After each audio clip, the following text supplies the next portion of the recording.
welcome. Don't forget to like and subscribe. Or, I might show up at your door. I'm just here to share some creepy stories, so sit back and enjoy. Disclaimer: the content presented in the video is purely for entertainment purposes only. The theories and stories discussed in this video are speculative and are not supported by any evidence or proof. Viewer discretion is advised.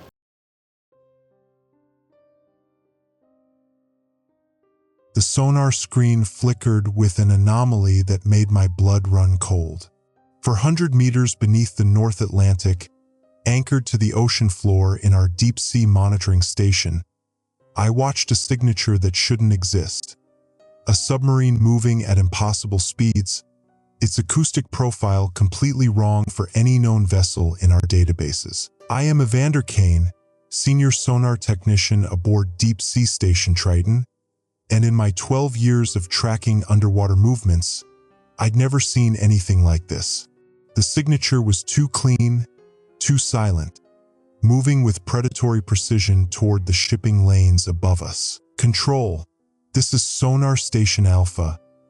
I spoke into my headset, my voice steady despite the adrenaline coursing through my veins.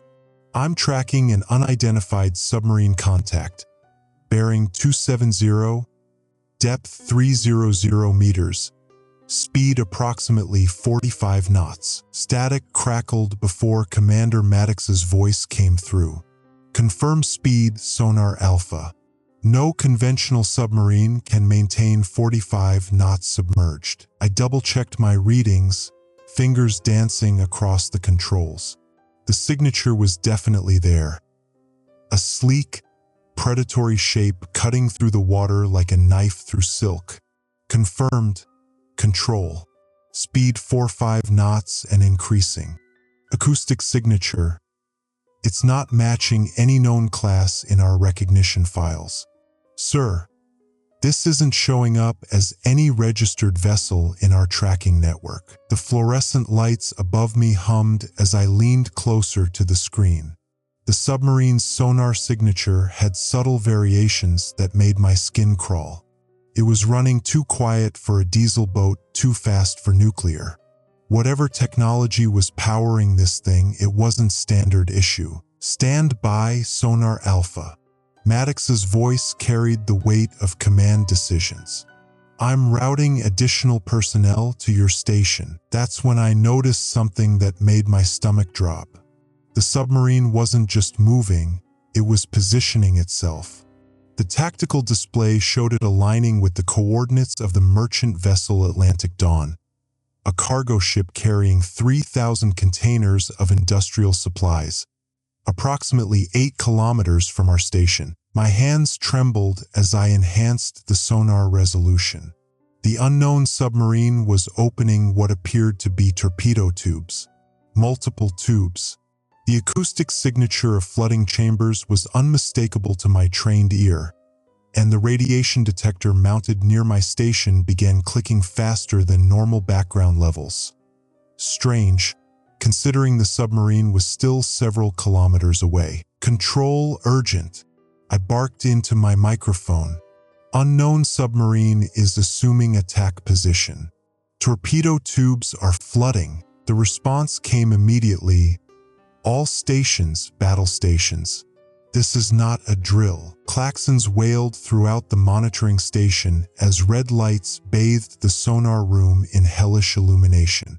My console displayed the terrible mathematics of underwater warfare, trajectory calculations, impact timers, casualty projections.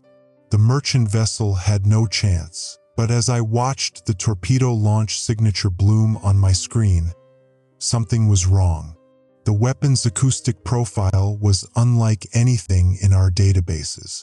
It was larger, heavier, and the radiation detector that had been clicking sporadically suddenly began screaming. A continuous, high-pitched wail that sent ice through my veins. Jesus Christ, I whispered, recognizing the implications.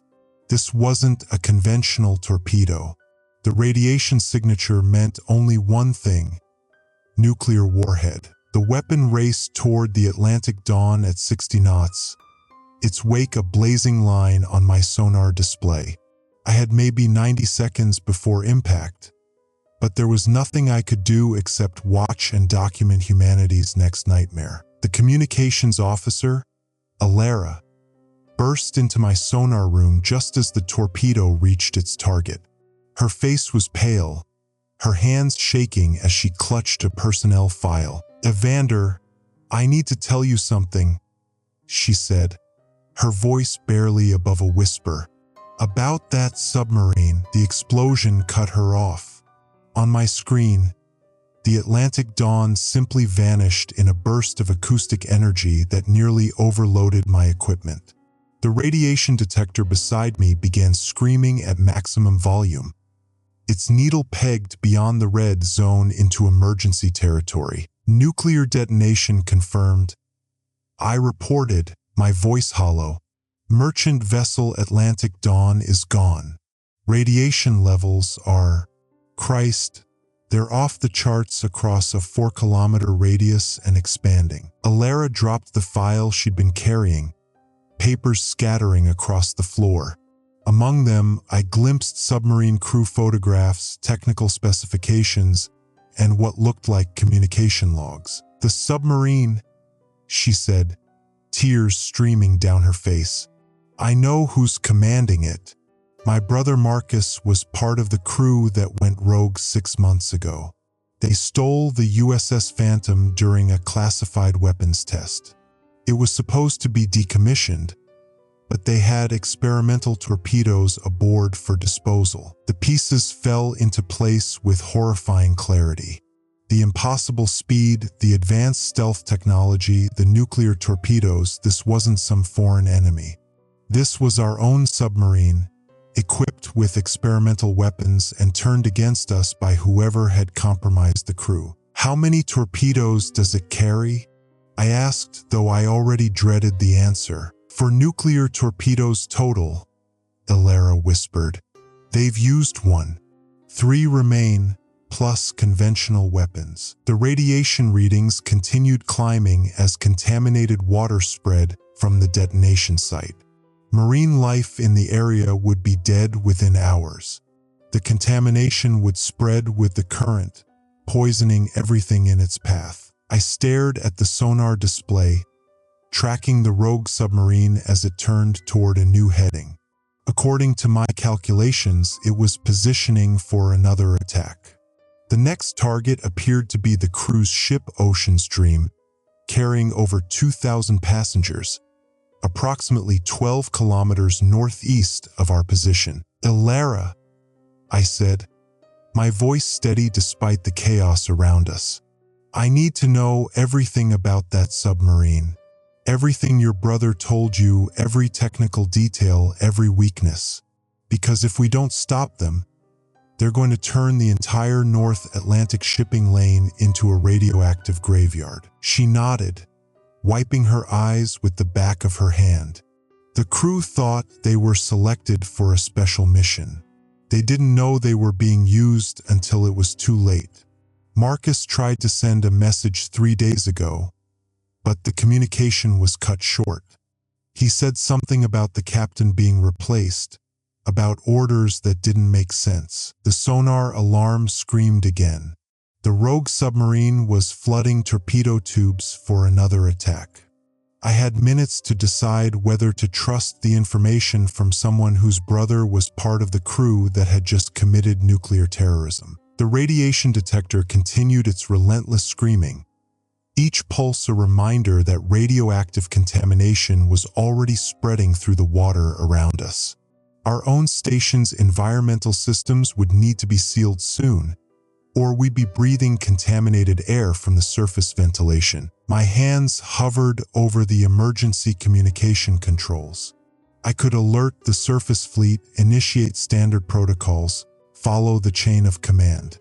Or I could trust Alara's intelligence and try to coordinate with her to stop the next attack before it happened. The choice would define not just my career, but potentially the lives of thousands of people floating helplessly on the surface above us. And in the deep ocean around our monitoring station, the invisible poison of radioactive contamination continued to spread with each passing minute, carried by the relentless Atlantic currents toward coastal waters where millions more lived. The radiation alarm's piercing wail jolted me from the sonar console at 0347 hours. I'd been tracking the rogue submarine's signature for 3 hours since detecting the first torpedo launch at 0047. My eyes burning from staring at the green phosphorescent display. The Geiger counter mounted above my station clicked faster. Much faster than it should have been possible at our depth of 200 feet. Evander, report. Commander Maddox's voice cut through the chaos as emergency lighting bathed our underwater monitoring station in hellish red. His weathered face, carved by decades of submarine warfare, showed the first cracks of genuine fear I'd ever witnessed. Radiation levels spiking across all sensors, sir. The contamination plume is spreading faster than any model predicted. I switched to the wide-area sonar display, my fingers trembling as I adjusted the sensitivity. The torpedo detonated approximately 12 nautical miles northeast at 0052 hours. Based on current oceanographic conditions, we're looking at a contamination radius expanding at 4 knots. That's double the normal dispersal rate. Dr. Lyra Kovac pushed past the emergency response team, her portable radiation detector beeping frantically in her hand. Her usually calm demeanor had shattered. She looked like someone who'd just witnessed the death of everything she'd spent her life protecting. The thermal readings are catastrophic. Water temperature spiked to 180 degrees Fahrenheit at the blast epicenter. Every living thing within a 5-mile radius is dead or dying. The station shuddered as the emergency blast doors sealed with a pneumatic hiss. We were officially in lockdown, sealed in a steel coffin 200 feet below the surface while radioactive death spread through the water above us. The recycled air already tasted metallic, and I could feel the weight of the ocean pressing down on our reinforced titanium hull. Sir, incoming transmission from Surface Fleet. Communications Officer Alara's voice cracked as she spoke into her headset. Something about her reaction seemed off. She'd gone pale the moment the radiation alarm started. Admiral Morrison is requesting immediate tactical assessment. Maddox grabbed the encrypted radio. Morrison, this is Deep Station 7. We have confirmed nuclear detonation at coordinates 41.2858 degrees north, 70.0994 degrees west. Radioactive contamination spreading at unprecedented rate. Recommend immediate evacuation of coastal areas within 50-mile radius. The radio crackled with static. Negative on evacuation. Cannot confirm nuclear event without. Maintain current position and monitor. Admiral, the readings are unmistakable. We're detecting cesium-137 and strontium-90 at levels that the transmission cut to static. Try again, Maddox ordered, but Alara was already shaking her head. All channels dead, sir. Some kind of electromagnetic interference is blocking our communications. She turned to face us, and I caught something in her expression. Guilt? Fear?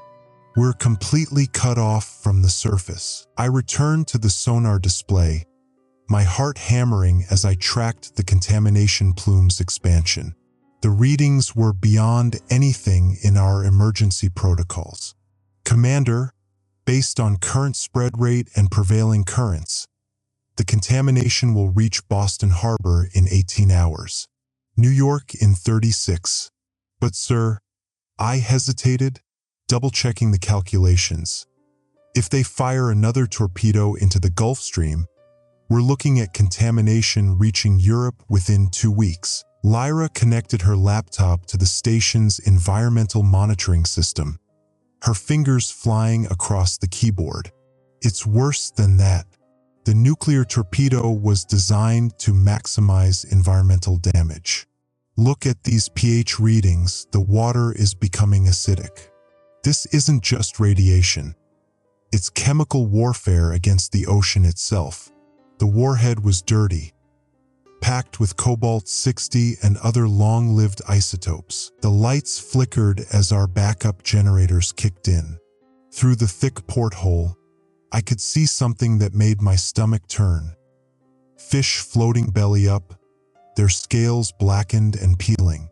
Hundreds of them, drifting past our station like a macabre parade. "Jesus Christ," Maddox whispered, pressing his face to the porthole.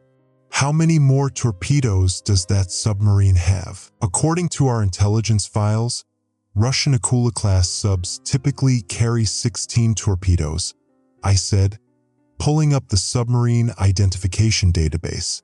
But this isn't a standard military vessel. The acoustic signature suggests heavy modification, possibly expanded payload capacity. "Potentially 15 more," Lyra finished, her voice barely above a whisper. "Enough to kill every major coastal city on the eastern seaboard." The station's water filtration system suddenly groaned and shuddered. Emergency lights began flashing yellow, contamination detected in our primary water supply. We had maybe 6 hours of clean water remaining in the emergency tanks, and the backup reserves were sealed in the lower level, which was already showing elevated radiation readings from seepage through the hull's microscopic pores. "Sir, we need to surface," I said, but even as the words left my mouth, I knew it was impossible.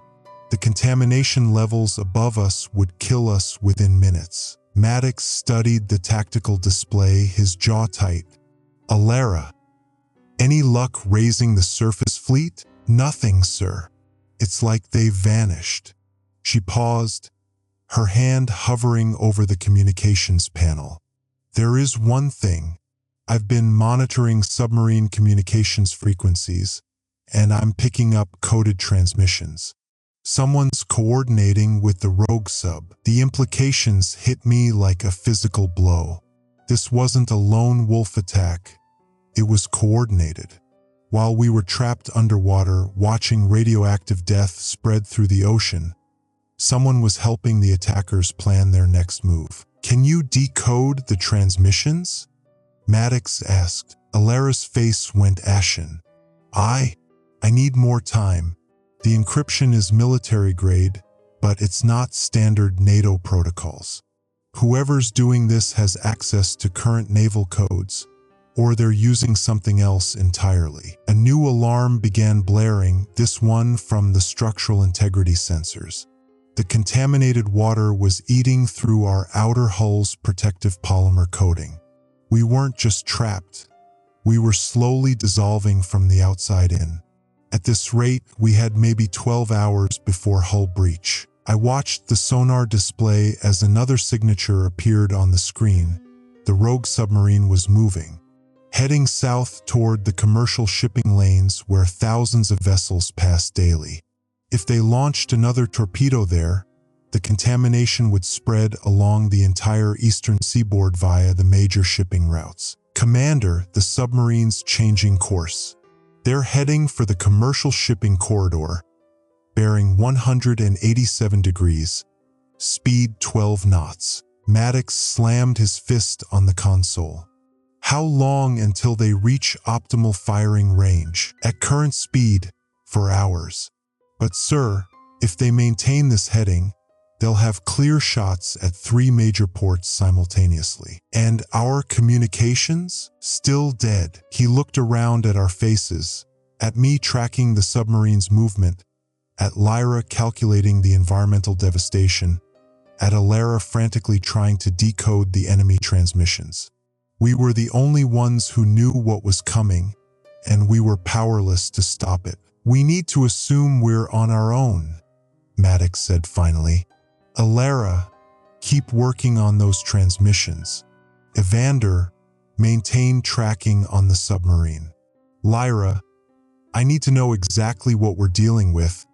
How bad can this get? As if in answer to his question, the Geiger counter's clicking accelerated to a continuous buzz.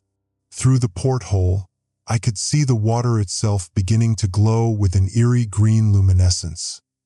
Cherenkov radiation so intense it was actually visible. The contamination was beyond anything in our protocols. We were witnessing the death of the ocean, and somewhere above us, the people responsible were preparing to kill it completely. The metallic taste in my mouth was getting stronger, and I realized with growing horror that we might not live long enough to stop them. The Geiger counter in my hand clicked faster as I descended toward the lower decks. 18 hours since the first torpedo strike, and the radiation readings were climbing even inside our supposedly sealed station. The metallic taste in my mouth had grown stronger, and I could feel the slight burn in my throat that meant our air filtration was failing. I found Alara in the communications bay, hunched over her console with trembling hands. The blue glow of her monitors reflected off the tears streaming down her face. She was staring at a classified personnel file, one I recognized from my earlier investigation. "Lieutenant Marcus Thorne," she whispered, not looking up. "Sonar Specialist, USS Leviathan. My brother." The pieces clicked into place with sickening clarity. The submarine signature I'd detected wasn't just familiar because of my training, it was the Leviathan itself. One of our own nuclear attack submarines, missing for 3 weeks with all hands presumed lost. "They're not rogue," I said, my voice hoarse. "They're prisoners." Alara's head snapped up, her eyes wide with desperate hope. "You understand? Marcus would never, none of them would launch on civilians. Someone else is controlling that boat." I set down the Geiger counter, its relentless clicking filling the silence. "Who has them?" "Alexander Petrov's cell. Russian naval intelligence gone rogue after the Kursk incident." Her fingers flew across her keyboard, pulling up intercepted communications. "They needed a U.S. submarine to make it look like an American first strike. Marcus and his crew, they're just hostages operating under threat." The implications hit me like cold water. How many more torpedoes? 3. All nuclear tipped. Targeting coordinates for Norfolk, San Diego, and Pearl Harbor. She turned to face me fully. "But I know how to stop them. Marcus taught me the emergency command protocols when we were kids. If I can get close enough to transmit the abort sequence." "You're talking about approaching a hostile submarine in contaminated waters. I'm talking about saving my brother and preventing nuclear war." Her voice cracked. "I helped them, Evander. Petrov's people approached me 6 months ago. They said they just needed facility access codes, that it was about recovering stolen naval technology. I thought I was helping counterintelligence." The weight of her confession settled over us like lead. "You gave them access to the naval database, submarine patrol routes, command frequencies, crew psychological profiles, everything they needed to plan the hijacking." She buried her face in her hands. "Over 100,000 people dead in that first strike zone. All because I trusted the wrong person." A new alarm started blaring. Radiation levels in the water intake had spiked again. Through the reinforced windows, I could see the ocean glowing with an eerie phosphorescence. Dead fish floated past in growing numbers, their scales already showing the telltale burns of acute radiation exposure. "Sir!" Petty Officer Rodriguez burst into the communications bay.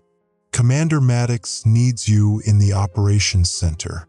We've got contact with the Leviathan." We rushed to the main console where Maddox stood rigid, his face pale in the red emergency lighting. The sonar display showed a massive signature moving slowly through the contaminated zone, just 2 miles northeast of our position. "They're repositioning for the next launch," Maddox said without preamble. Trajectory analysis shows Norfolk as the target.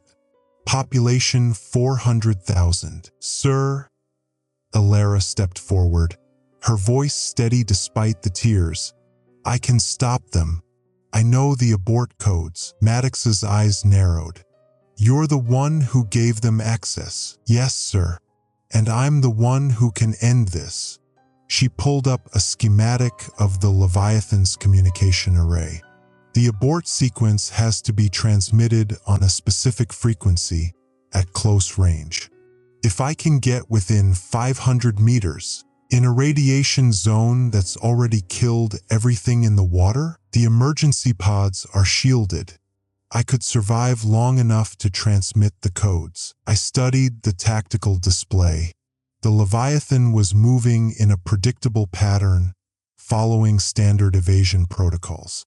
But something was wrong with their signature. The nuclear reactor was running too hot, and their maneuvering was sluggish. They're in trouble, I realized.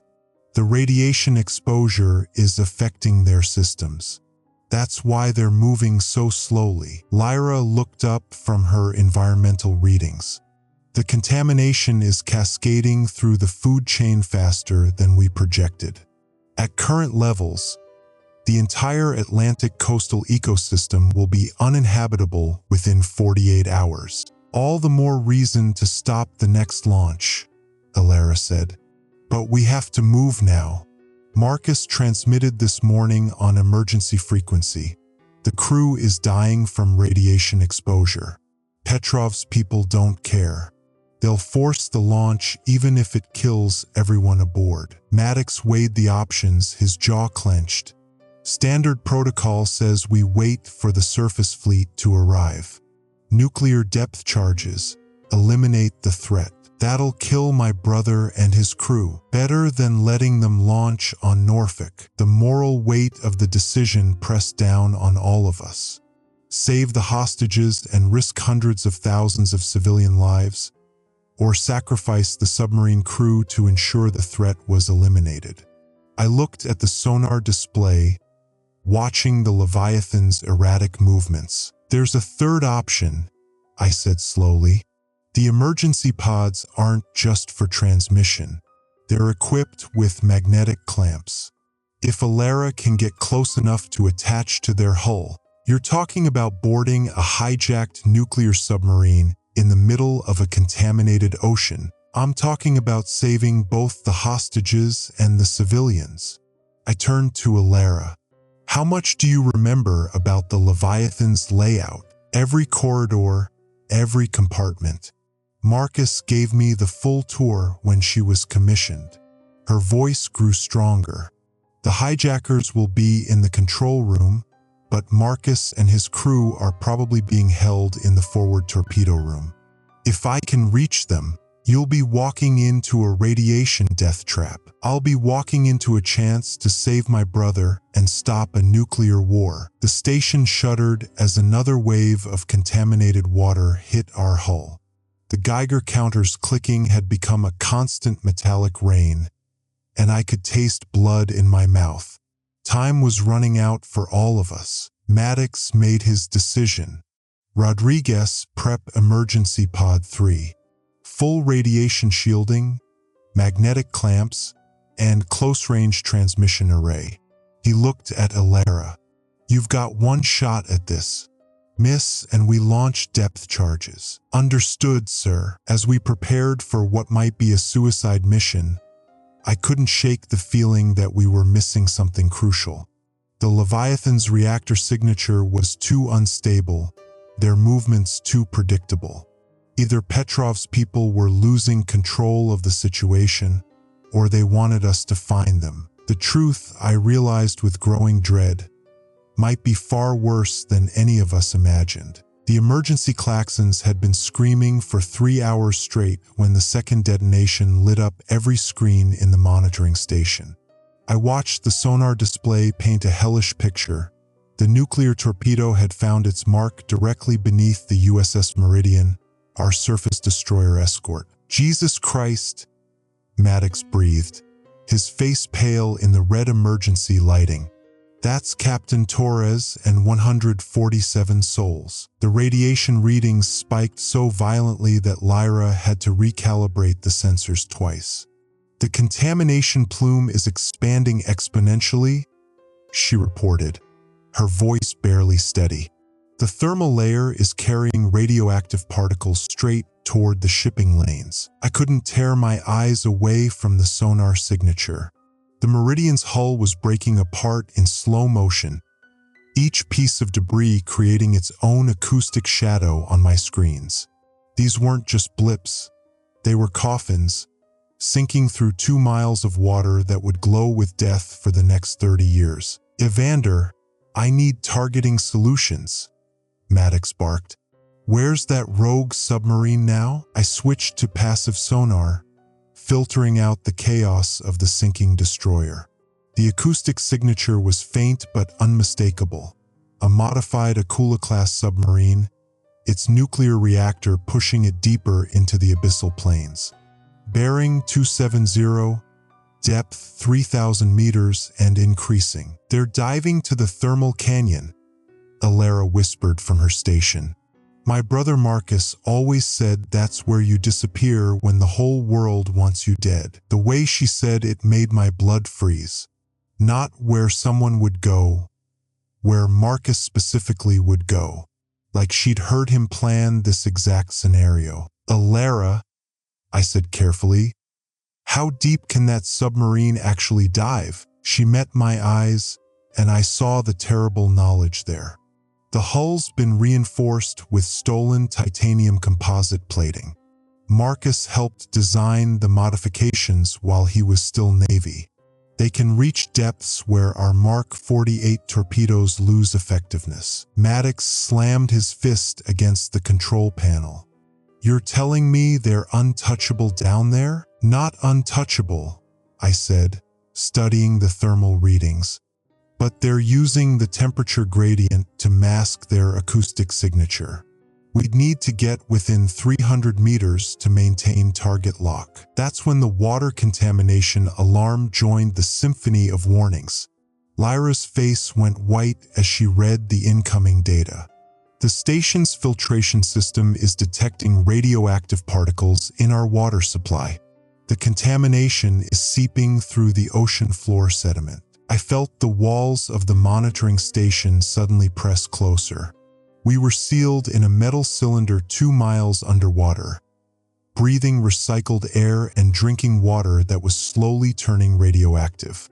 The ocean itself was becoming our enemy. How long before it reaches critical levels? Maddox demanded. 16 hours, Lyra said, checking her calculations twice. Maybe 12 if they detonate another warhead at this depth. The sonar array suddenly erupted with new contacts. I counted them twice before I believed what I was seeing. Commander, I'm tracking 6 surface vessels converging on our position. They're not responding to standard maritime frequencies. Maddox moved to the communication station, his face grim.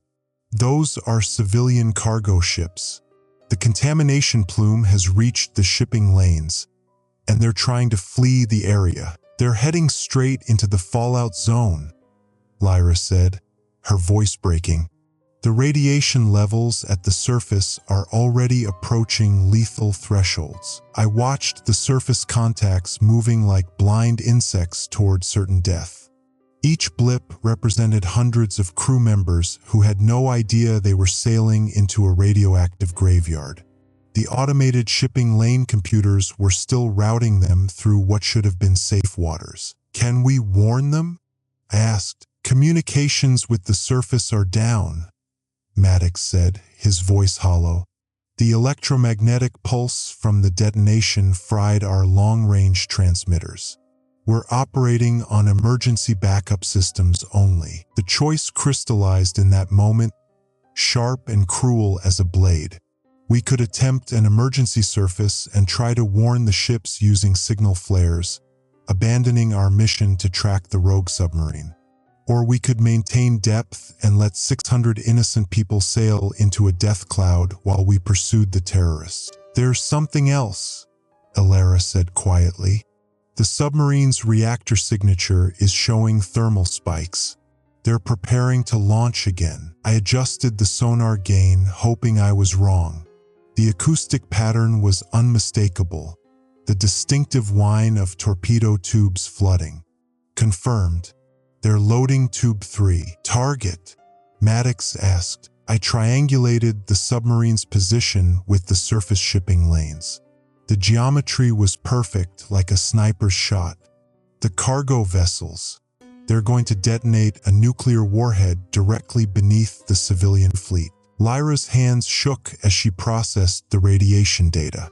If they detonate at that depth, the thermal plume will create a radioactive waterspout. The contamination will go airborne, reaching the coastal cities, Maddox finished. Seattle, Portland, San Francisco, all downwind of the blast zone. The magnitude of the choice hit me like a physical blow. The rogue submarine had positioned itself perfectly. We could either surface to warn the ships and lose our only chance to stop the nuclear attack on the mainland, or we could maintain pursuit and watch 600 people die to save 6 million. Commander, I said, my voice hoarse. If we surface now, we lose the thermal layer advantage. The submarine will disappear into the deep ocean trenches. And if we don't surface, Maddox said, we're accessories to mass murder. The sonar array painted the scene in stark acoustic detail. The submarine was rising slowly, positioning itself for the perfect shot. The cargo ships continued their doomed course, unaware they were sailing into a trap. And somewhere far above, millions of people on the western coast were going about their lives, not knowing that their fate was being decided 2 miles beneath the waves. 14 minutes until they reach optimal firing position, I reported. Maddox stared at the tactical display, his face aging years in seconds. In the red emergency lighting, he looked like a man staring into hell itself. Options. We can launch a spread of torpedoes at maximum range, I said. But without close target lock, hit probability is less than 20%. Or we can emergency surface, warn the ships with signal flares, and hope the Coast Guard can intercept the submarine before it reaches the coast, Lyra added. Elara's voice cut through the debate like a knife. There's a third option. The submarine has a weakness Marcus never knew I discovered. The titanium composite hull plating has microfractures from the pressure modifications. If we can generate the right acoustic pulse frequency, you're talking about using our sonar array as a weapon, I said. At close range, yes. But we'd have to get within 150 meters. In a monitoring station. She paused, letting the implications sink in. It would be a suicide run. The water contamination alarm grew louder, as if the station itself was reminding us that we were already dead. The radioactive particles were seeping through the ocean floor sediment, turning our sanctuary into a slow-motion tomb. How long do we have? Maddox asked. I checked the sonar readings one more time. The submarine was rising steadily, its torpedo tubes flooding with seawater. The cargo ships were 11 minutes from the kill zone, and somewhere in the deep trenches, 2 more nuclear warheads waited to turn the Pacific Ocean into a radioactive wasteland. 10 minutes, I said. Then they fire, and everything changes forever. Maddox looked at each of us in turn, Lyra with her environmental data painting a picture of ecological apocalypse, Elara with her terrible knowledge of the enemy's capabilities, and me with my sonar screens showing the approaching convergence of death. Choose, he said simply, but I already knew the choice had been made the moment the first torpedo detonated. We weren't just monitoring the disaster anymore, we were part of it. And in 10 minutes, the ocean would claim its price in blood. The station's emergency klaxons had been wailing for 3 hours straight, their shrill cry now just background noise to the chaos consuming our underwater facility. I watched the radiation monitors climb steadily as contaminated seawater seeped through the damaged intake valves. Valves that had been compromised when the second nuclear torpedo's shockwave hit us 40 minutes ago. Filtration systems down to 12% capacity, Lyra reported, her voice tight with exhaustion. Dark circles ringed her eyes, and her hands trembled as she manipulated the water purification controls. The radiation is overwhelming the scrubbers. We've got maybe 4 hours of breathable air left, 6 if we seal off the lower decks entirely. Maddox stood hunched over the tactical display, his weathered face illuminated by the red glow of threat indicators. 3 pulsing dots showed the remaining nuclear torpedoes aboard the rogue submarine Nemesis, now positioned 2 miles southwest of our station at the edge of the Monterey Canyon. Surface fleets pulled back to minimum safe distance, he muttered. Coast Guards evacuating everything within 150 nautical miles of the projected impact zones. San Francisco Bay, Monterey, Santa Barbara. I felt the weight of those numbers crushing down on me. 150 miles. That meant San Francisco, Monterey, Santa Barbara. Millions of people fleeing inland while we sat trapped in this metal coffin, watching our equipment slowly die from radiation exposure. Evander, Alara's voice cut through my thoughts. She'd been silent for the past hour, staring at the sonar display showing her brother's submarine. There's something else. Something I didn't tell you before. The way she said it made my blood run cold. What? She pulled up a schematic on her tablet, hands shaking. The Nemesis isn't just carrying nuclear torpedoes. Marcus, my brother, he showed me the technical specifications before I helped him access the launch codes. Her voice cracked. They've got a prototype thermobaric warhead. Military designation TB-7. It's designed to create a pressure wave that can collapse underwater structures within a 3-mile radius. Maddox's head snapped up. Collapse what structures? Submarine bases. Deep-sea installations. She looked directly at me. Places like this. The implications hit me like a physical blow. They're going to destroy the station. Not just destroy, Lyra said, her marine biology background filling in the horrifying details. A thermobaric explosion at this depth would create a shockwave that propagates through the ocean floor. The Monterey Canyon's geological instability could trigger underwater landslides across the entire continental shelf. The sediment displacement alone would generate tsunamis up to 60 feet high. Jesus Christ, Maddox whispered. The tsunamis alone would kill everything on the western seaboard. I finished. This isn't just about contamination anymore. They're going to reshape the ocean floor. Alara's secure terminal chimed with an incoming message. Her face went white as she read it. It's from Marcus. He's giving me one last chance to evacuate. The TB-7 launches in 90 minutes. He says the contamination was just the opening act. The real target was always the canyon floor itself. Can you reach him? Maddox asked. Talk him out of it? I tried that when the second torpedo hit the USS Portland, Alara said, her voice hollow. He told me the contamination was just the beginning, that the real target was always the seabed itself. Turn the entire west coast into an uninhabitable wasteland. I stared at the sonar display, watching the Nemesis maintain its position. 90 minutes. In 90 minutes, that thermobaric warhead would turn this entire region into an underwater wasteland, and the resulting tsunamis would make the nuclear contamination look like a minor environmental incident. There's a way, Lyra said suddenly. It's insane, but there's a way. We all turned to look at her. She was bent over her laptop, frantically typing calculations. The station's emergency ascent system, she continued, It's designed to blow the ballast tanks and rocket us to the surface in case of catastrophic hull breach. But if we reverse the process, if we overload the descent engines and blow the emergency ballast simultaneously, we could ram the station directly into the Nemesis at terminal velocity. That's suicide, Maddox said flatly. Not if we use the escape pods, Lyra countered.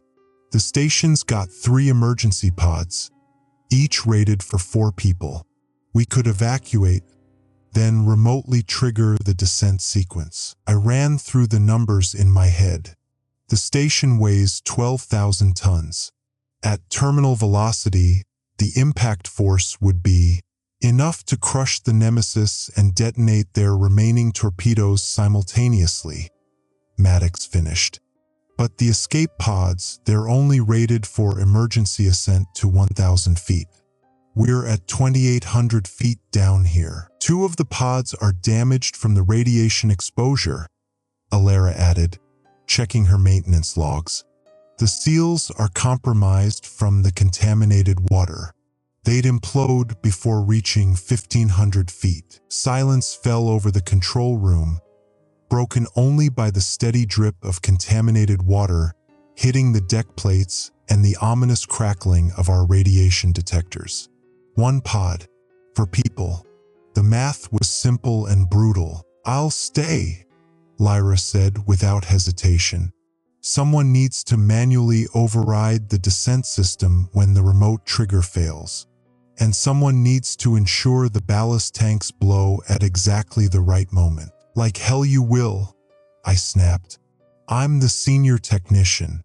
This is my station, my responsibility. Your responsibility is to get that data to the surface, Maddox interrupted, pointing to the flash drive containing our contamination readings and torpedo trajectory analyses. Surface Command needs those numbers to coordinate the evacuation. Alara stood up slowly, her decision already made. It should be me. This is my fault. My brother, my access codes, Your brother, I said, understanding flooding through me. You still have secure contact with him. You're the only one who might be able to convince him to abort the TB-7 launch at the last second. She nodded miserably. If I can get close enough to the Nemesis, I can use the station's emergency broadcast system to reach him directly. But the range is limited to 2 miles, and with all the interference from the contamination, you'd have to stay within the blast radius when the station hits, Maddox said grimly. Not if I time it perfectly, Alara replied. I send the message, wait for his response, then trigger the descent sequence. The station hits the Nemesis 45 seconds later, and I'm clear. And if Marcus doesn't listen? Lyra asked. Alara's smile was heartbreaking. Then at least I die trying to fix what I helped break. The decision was made in that moment, all of us knowing it was the only choice that gave the surface world any chance of survival. Maddox began preparing the escape pod, running diagnostics on systems that had been exposed to increasingly dangerous levels of radiation. Lyra gathered the essential data files and emergency supplies, her hands steady despite the tremors from radiation exposure. I helped Alara configure the communications array for maximum range and encryption, watching her practice the message she'd send to her brother. Her hands were steady now, all the earlier trembling gone. She'd found her purpose in this underwater tomb. Evander, she said as I finished the final calibrations. When you reach the surface, tell them Marcus wasn't always like this. Before the radicalization, before the eco-terrorist cell recruited him, he was a good man. He used to rescue injured seabirds from oil spills when we were kids. I'll tell them, I promised. The escape pod was ready. Maddox handed me the contamination data on a radiation-hardened drive, his expression grim. Get this to Admiral Rodriguez at Pacific Command. Tell her the thermobaric threat is neutralized. but the contamination zone is expanding exponentially, faster than any of their computer models predicted. Lyra grabbed my arm as I headed for the pod. The marine ecosystem data is on the blue drive. It's the only record of how the contamination affects deep-sea life. The genetic damage we've documented. Promise me you'll get it to the researchers at Scripps. They need to know what's coming. I nodded, understanding that I was carrying more than just data. I was carrying the last testimony of everyone who'd die in the next few minutes. The pod sealed with a soft hiss, and I felt the familiar sensation of being completely alone underwater. Through the reinforced porthole, I could see Alara at the communication station, her lips moving as she spoke into her headset, trying to reach her brother one last time. Maddox was at the descent controls, his weathered hands positioned over the manual override switches. Lyra stood at the observation window, watching the Nemesis through the murky, contaminated water. Even from 2 miles away, I could see the faint glow of its nuclear reactor through the darkness, a man-made star in the abyss that was about to be extinguished. The pod launched with a violent jerk, emergency rockets firing in sequence to propel me toward the surface. As I rose through the contaminated darkness, I watched the station's lights grow smaller below me, knowing that 3 of the best people I'd ever known were about to die for the chance. Just the chance that millions of others might live. At 1,800 feet, I felt the shockwave ripple through the water, and I knew it was over. The emergency klaxon pierced through the station's dying air recycling system as I watched the sonar screen paint our final confrontation. The rogue submarine Leviathan hung motionless 300 meters below us, its nuclear signature blazing like a radioactive star against the ocean floor. 2 torpedoes remained in its tubes, enough to turn the entire eastern seaboard into a contaminated wasteland. Evander, we have maybe 10 minutes of air left. Lyra's voice crackled through the comm system from the surface pod. She'd volunteered for the suicide mission topside, knowing the radiation exposure would kill her within hours. The contamination plume is spreading faster than our projections. If those last 2 torpedoes launch, I didn't need her to finish. The first torpedo had vaporized 6 ships from the surface fleet. The second had created a dead zone 30 miles across where nothing would live for decades.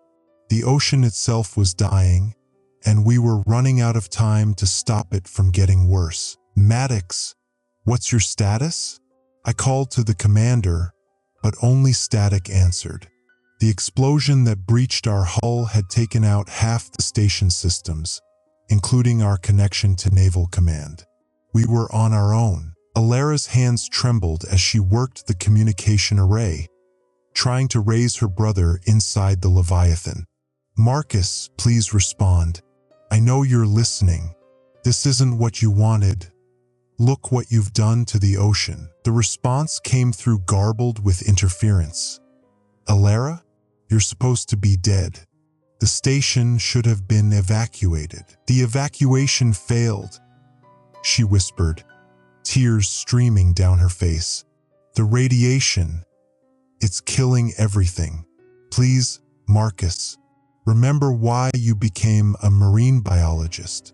Remember what you taught me about protecting the ocean. I checked the torpedo firing solution one more time. The station's remaining nuclear depth charges were armed and ready, but launching them would destroy the Leviathan and its crew, including Alara's brother. The alternative was letting those final torpedoes reach their targets, Boston Harbor and the Chesapeake Bay. Millions would die. Evander, Alara turned to me, her face pale but determined. There's another way. The Leviathan's emergency surface protocols. If I can convince Marcus to emergency blow the ballast tanks, they'll rise fast enough to cause decompression sickness in the crew.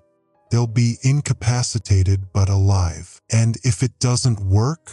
I asked, though I already knew the answer. Then you used the depth charges. The sonar screen flickered as the station's power systems failed one by one. Emergency lighting cast everything in hellish red. Through the observation port, I could see the water itself glowing with radioactive particles. A haunting green luminescence that meant death for anything that touched it. "Marcus," Alara spoke into the comm with newfound strength. "I'm uploading the contamination data to your systems now. Look at the readings. Look at what you've done." Silence stretched for 30 seconds. Then, "Jesus Christ, Alara. The radiation levels? How is this possible?" The torpedoes were prototype weapons. Dirty bombs designed to maximize contamination, not just destruction. "You've poisoned half the Atlantic Ocean. Please, brother, end this." I watched the sonar as the Leviathan shuddered. Emergency ballast blow. The submarine began rising rapidly, but something was wrong. The depth charges armed automatically as the sub passed the failsafe depth. "Evander, no!" Alara screamed, but it was too late. The station's automated systems had taken control. Commander Maddox's final protocols were executing exactly as designed. The depth charges detonated in sequence, 3 massive explosions that lit up the ocean floor like miniature suns. The Leviathan buckled, its hull cracking under the pressure wave. I watched helplessly as the submarine's nuclear reactor went critical, adding its own deadly bloom to the contaminated water. The blast wave hit our station like a giant's fist. Bulkheads buckled, and the observation port spiderwebbed with cracks. Alara was thrown against the bulkhead, blood streaming from her head. I struggled to maintain consciousness as the station's death throes began. "Lyra, report." I managed to gasp into the comm. I'm here." The surface detonation. It's massive. The contamination cloud is visible from space. But the torpedoes, they're gone, Evander. They went down with the submarine. I helped Alara to her feet, both of us knowing we had minutes at most before the station's hull gave way completely. The emergency ascent pods had been damaged in the blast, but one might still be functional. "You take it?" Alara said, pressing the pod's activation key into my hand. "Someone needs to survive to tell what happened here, to make sure this never happens again. I'm not leaving you. You have to. I caused this, Evander." I gave them the access codes, the launch protocols. "My brother is dead because of choices I made. Let me do one thing right." The station groaned as another support beam gave way. Through the failing lights, I could see the ocean floor rushing up to meet us. The contaminated water was already seeping through the hull breaches, carrying its deadly cargo into our last sanctuary. I sealed the pod's hatch and watched through the porthole as Alara activated the station's emergency beacon. Her final act would guide rescue teams to our location, though they'd find only radioactive wreckage and her body. The pod's ascent motors fired, carrying me toward the surface through water that glowed with the light of atomic death. Breaking the surface felt like emerging from hell itself. The ocean stretched endlessly in all directions, its surface covered with a slick of contaminated foam. In the distance, I could see the rescue ships maintaining their safe distance, unwilling to risk further contamination. I was alone in a life pod, surrounded by an ocean that would kill anything that touched it. Lyra's voice crackled through the emergency radio. "Evander? Are you there?" "I'm here," I replied, though I felt anything but alive. "Status report. The immediate crisis is over. No more torpedoes. But the contamination, it's spreading along the Gulf Stream. We're looking at a dead zone that could stretch from Maine to Florida. The evacuation of coastal cities is ongoing, but we're talking about relocating 20 million people. I looked down at the glowing water beneath the pod. Fish floated belly up as far as I could see, their bodies already showing signs of radiation poisoning.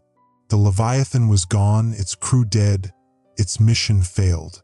But the ocean itself was dying, and we had saved only a fraction of what could have been lost. "Lyra," I said quietly, "how long do you have?" A pause.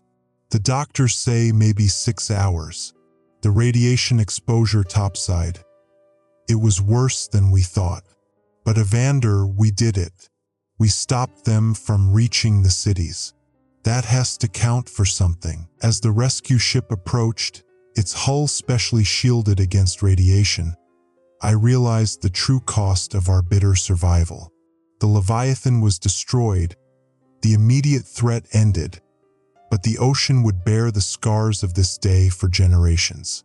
Alara was gone, Lyra was dying, and Commander Maddox had sacrificed himself to arm the final protocols that saved millions by killing thousands. I was the sole survivor of a victory that felt more like defeat. The emergency alert had been real, the threat genuine, but our response had come at a price that would haunt the world's oceans for decades to come. As they pulled me from the contaminated water, I made a promise to the dead. Their sacrifice would not be forgotten, and humanity would never again allow such weapons to threaten the seas. But looking back at the glowing water, I knew that some victories are too costly to celebrate. We had saved the cities but lost the ocean. In the end, that was the bitter truth of our survival. We had won a battle by poisoning the very thing we fought to protect.